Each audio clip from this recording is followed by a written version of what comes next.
2 గోత్రాలు ఒకవైపున చీలిపోయింది. రెహబాము యరొబాము అయ్యాడు. సొలొమోను కుమారుడు రెహబాము రాజు అయ్యాడు. 2 గోత్రాలకి 10 గోత్రాలకేమో యరొబాముకి ఇచ్చాడు. దేవునికి స్తోత్రం. యరొబాము సొలొమోను యొక్క పనివాడంట.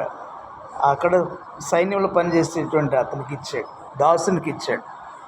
సరే, అలాగా డివైడ్ అయిపోయింది.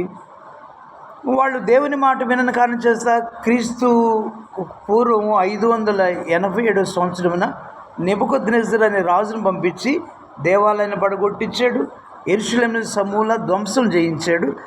పిల్లలను బానిసలుగా బబులోనుకు అందరినీ పట్టుకెళ్ళాడు. బంగారం అంతా ఒలుసు తీసుకువెళ్ళాడు, మందిరం యొక్క బంగారాన్ని.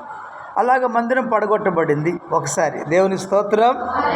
ఎందుకు మందిరాన్ని దేవుడు అనుమతించి పడగొట్టించాడంటే, అన్య రాజు చేత ఎందుకు పడగొట్టించాడంటే, పిల్లలు దేవుని మాట వినని కారణమే.